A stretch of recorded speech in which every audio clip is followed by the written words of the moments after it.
This is our task as parents, is to give this transmission of love. And love is not just giving you whatever you want, right? It's not just that. That's the misunderstanding, I think. Love is actually entails firm boundaries. There's a structure to reality, and there's things that work and things that don't work. And so love is actually, especially the fatherly type of love, is bringing the child up within the structure to understand, these hard limits that if you if you go this way, you're going to bump your nose. And if you go that way, you're going to get burnt, So like, here's the path. It's this direction, and here's the left and the right, Gail. And then within that, you can do whatever you want. But actually, that's the father's role, is to keep the child on that path. Hi, Dad. Good to see you again. And you. Actually, for our conversation today, we spoke about actually a case that someone on Maniphesto Core brought to our shared chat, which, just not to give all the detail, but he's been away for 2 years from his family and now come back, and has a teenage daughter, 16 years old, who is obviously going through a time of life of trying to find out who she is. And so he's really struggling with this thing of like how to set boundaries as a father in a home, maybe with, hasn't been a part of like the pretty formative years, last 2 years of what's been happening with his wife and their daughter there. He has 2 older sons as well. And so where does one give leeway and show flexibility? And where does one say, stand firm and say, this is the way things should be? And what are the important principles as well of how to do that, I guess? So that's what we're going to talk about today. So, Dad, what was your thoughts reading the case that was put forward here, or the request for input? Well, the first reaction is no easy answers, no straightforward, this is a kind of way, because families are different, children are different, people react differently to these things. But the thought that came to me was this need for communication between father and mother, and to have the discussions between them rather than having the discussions between father and daughter, or even mother and daughter. And to just then see, okay, let's see where we can put the boundaries, and then agree together on those boundaries and then stick to them. And I think that's probably one of the most difficult things, is sticking to the boundary. Because as your child grows older, you want to relax the boundary. But once you've set one, boy, sticking to it and sticking to it together, I think is a very important thing. So conversations quietly between mom and dad, and then setting and sticking to what's been said. It's just, I remember a story that mom always tells, that her friends at school one day were telling about how they can do this and how they can do that, and their parents just don't seem to have any kind of boundaries to them. And mom just reacted and said, my parents love me, and they've set boundaries for me. And that was the end of the conversation from everyone. But, this realization from her that these boundaries that she had set for her was because her parents loved her and cared for her and wanted to watch out for her. So to convey that, I think, is not an easy thing to do, but that's what you want to convey to the child. You're not setting the boundaries because you want to be spiteful, or because you want to restrict them or hold them back. You're setting the boundaries because you love them, you care for them, and you want the very best for them. Mm-hmm. Yeah. When I read the case, I just thought like, this is like a very universal problem. I don't think there's a parent out there who doesn't struggle with this. And kids are incredibly good at getting us to doubt our own kind of wisdom in, like, it's exactly here that I need to do, and maybe just this time I should make an exception or something like that. So I think we do need to be reminded about this and to consider it. And yeah, I've certainly noticed, we have a 2-year-old at the moment who's definitely doing everything he can to challenge us. And I've really noticed that, me and my wife standing together, that's the thing that's going to give him a sense of safety in the long term. And it also, I can kind of handle any reaction from him in any way, as long as I know my wife is with me. But if we're not aligned, and especially, I'm standing there and I don't know if I feel like she's kind of pulling in a different direction, then that's a really, really difficult situation to handle. And I think for the child, especially, to experience that mom and dad like agree on this, that's going to be the best thing. I'm really interested. I think it's relevant. Mom is the oldest sister of a group of five, right? Five siblings. And I've actually been told Yeah. that like this is a common pattern that like when there's an oldest daughter in a family, then she kind of will understand. And I think that this is the important thing, like getting your child to understand the why. That's the vital thing. If the why is there, if there's a understanding of like that, what we're trying to do is to create a harmonious family, then things fall into place. But it's the moment the child doesn't understand the why. My 5-year-old right now, I can really see he's struggling sometimes. He kind of gets why he shouldn't hit his brother, but he also sometimes thinks, well, if he's doing something wrong and bad, then I should hit him as well. And so getting him to understand, like sitting down and spending time with him to try and get him to grasp that, I think is so important. So I think, and is it something like younger siblings sometimes don't have that fuller picture and that understanding of the why? Do you think? Yeah, I think that's one thing, and I think the other thing is that because the younger brother is there, the older brother can do things that the younger brother can't, and the younger brother doesn't quite get that because he wants to be able to have the same liberty, and then of course he also wants to have hierarchy, and that's not easy. So the whole thing is tricky, but again, for the child to understand why, and just to understand again, the child doesn't have to understand all of the why. So he doesn't have to have the entire picture of what's going on. Just sometimes, because mom and dad has said so, is a good enough answer. And other times it's not. So you need to, again, see where the things lie. And if there is a difference between mom and dad, then take the difference quietly back in the room. Don't take the difference out with the child. Yeah.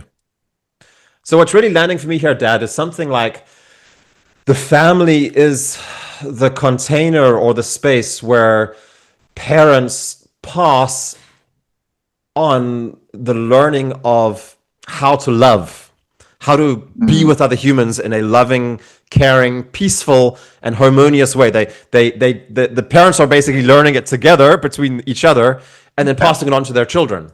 And if they're able to do that, it's actually I more and more I'm realizing like love has this kind of like mystical quality of it. As a Christian, I think a very central part, and this is something I didn't understand about Christianity when I was younger, but I've kind of grasped later, is that Jesus Christ became incarnate as God became man and brought this gift of love and actually passed it on to his disciples in a very concrete way.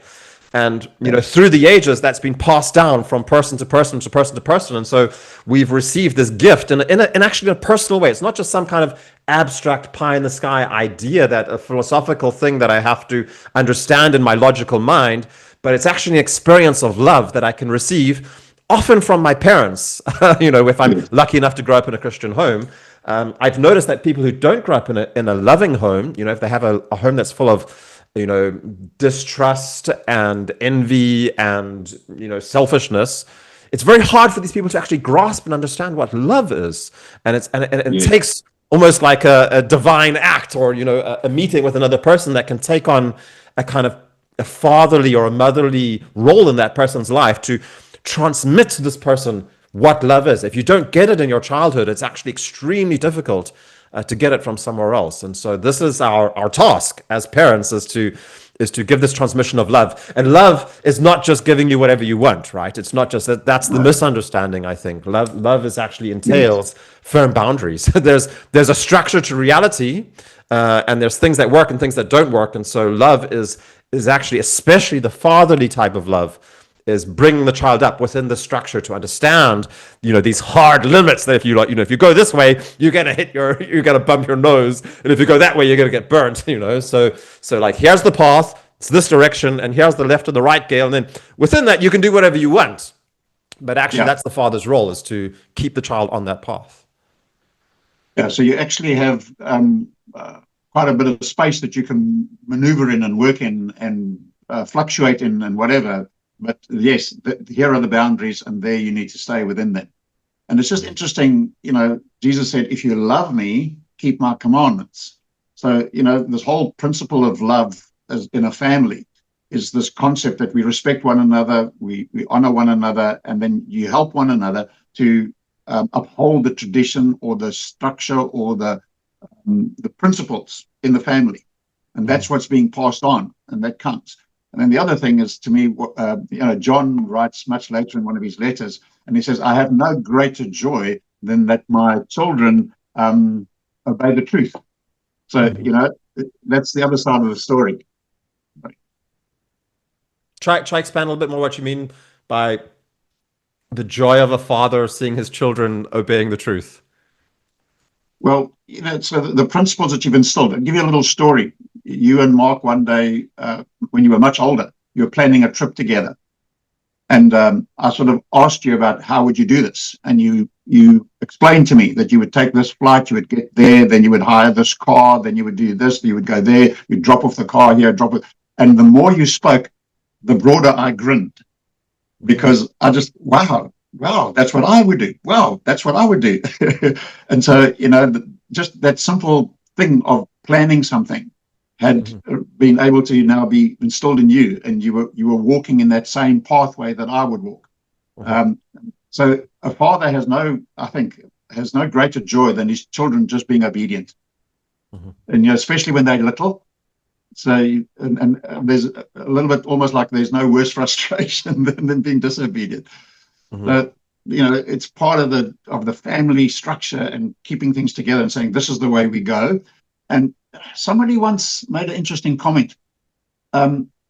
He kind of developed this idea that he's not really going to reward his children for doing well at school, because him and his wife had discussed this and said, I'm just going to use a name. We are the Van Rensburgs, and the Van Rensburgs do well. That is our standard. It's common. It's normal. It's not some special thing. Oh, well, you've done so exceptionally. You've done well at school, so you need an exceptional reward. No, this is what we do. This is what we stand for.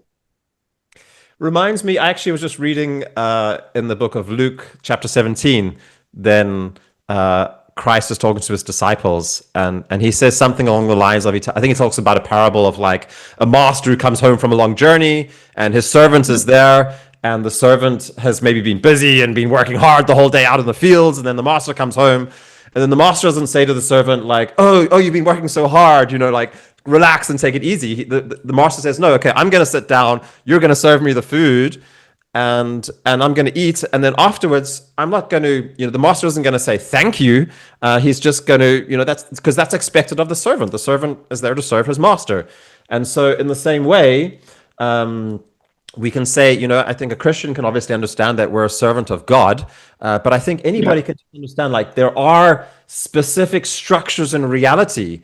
And so learning these structures and passing them on, it's just our reasonable service. And so Christ says to his disciples, when you've done everything that you've been told to do, you don't look for some special praise or, like reward for it or something like that. The thing you say is you say, I am just an unprofitable servant. I've done what is my duty to do. And that's a far more humble attitude to have as a father. And it also means that you don't get frustrated as much. Because I think that's you spoke a little bit about the joy of obedient children, but I think far more, something that we notice more a lot of the time, especially I as a father, I'd say right now with what we're trying to do with a 2 and a 5-year-old is the frustration of disobedient children. It takes up a lot of space when they're not obedient.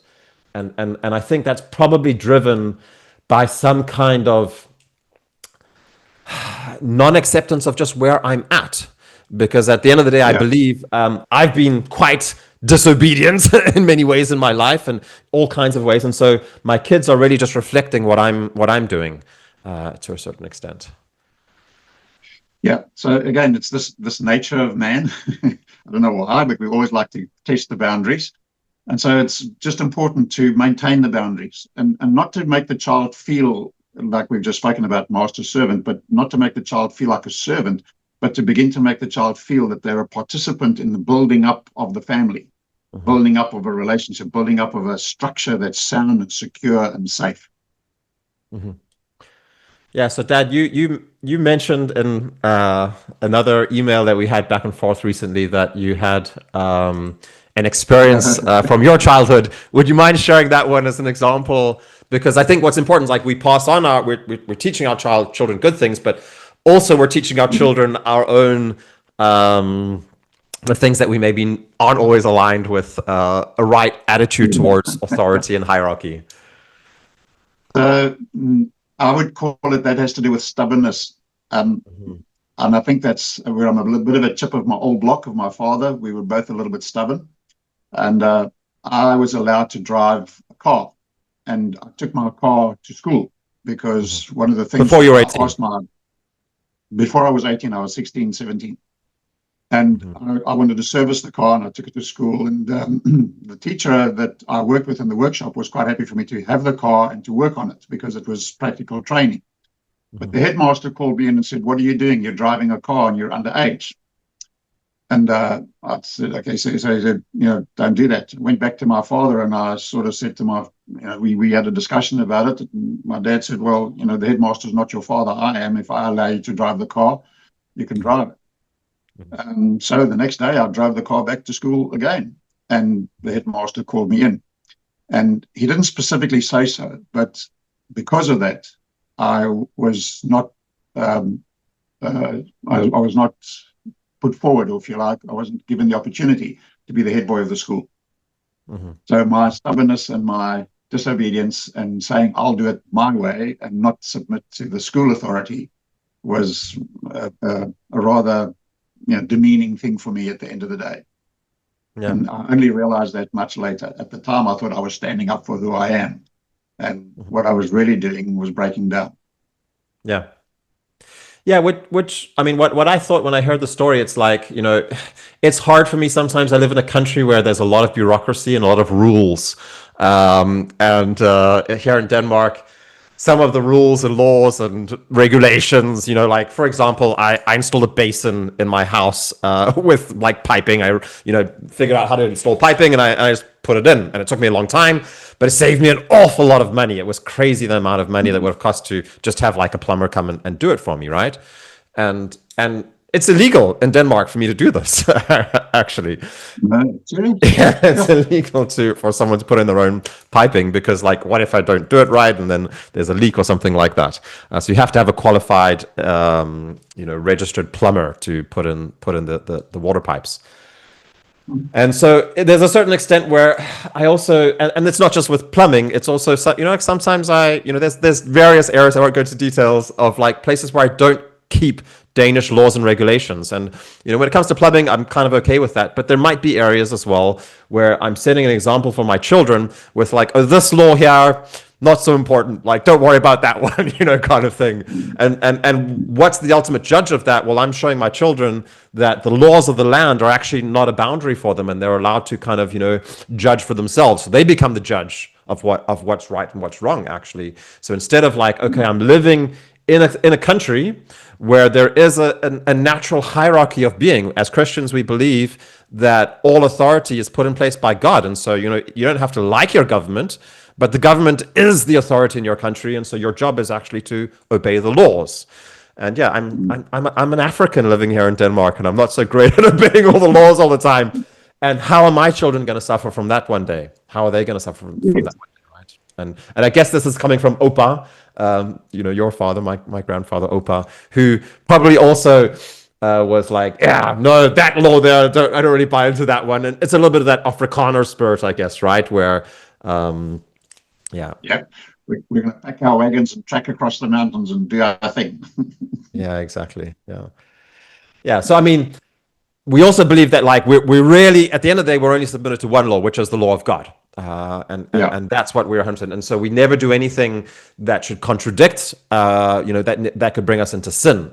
But in the absence of that, actually, we are set, we should pay our taxes. We should drive according to the speed limits. We should, obey every single law of the land and be model citizens in every single way, because we don't want to be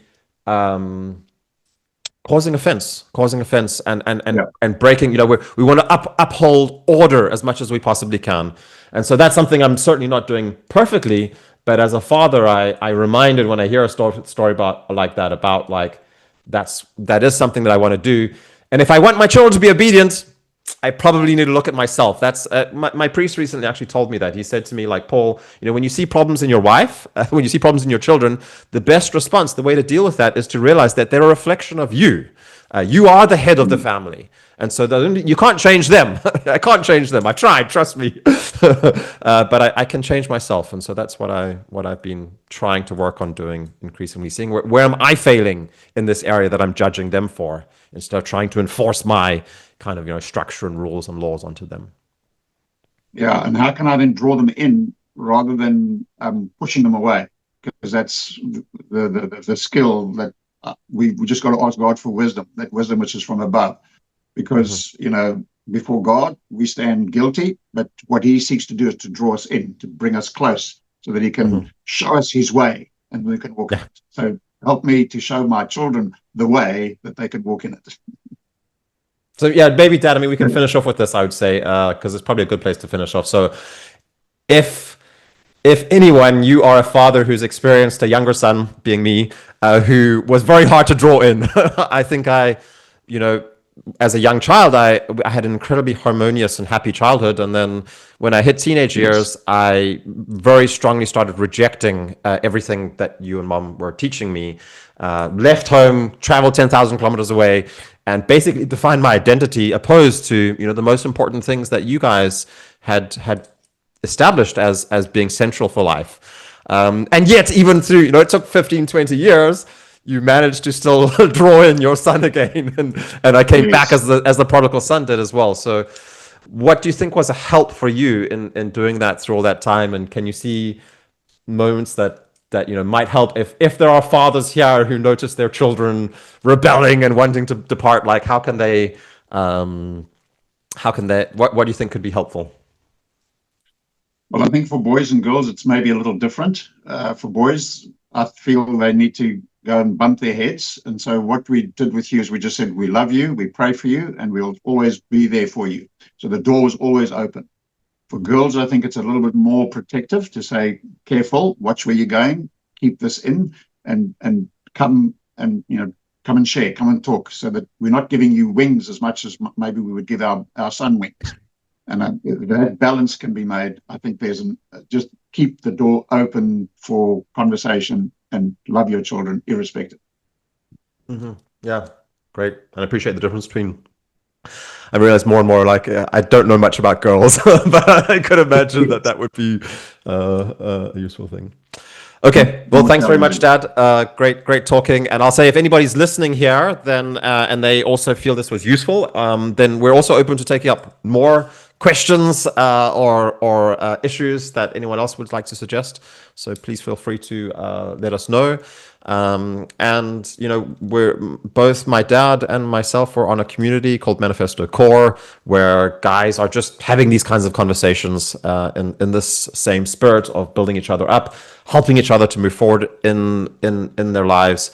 So check out Maniphesto Core if you feel that this was a valuable conversation to be listening to, because there's a lot of other guys who we get a lot of value from as well, being able to just talk about the things of everyday life and be able to experience other guys alongside us who are struggling with the same kind of issues. Yeah. Share our experiences to help one another. Great. Yeah. Thanks very much, Dad. Thank you, son. Yeah. Okay. See you soon.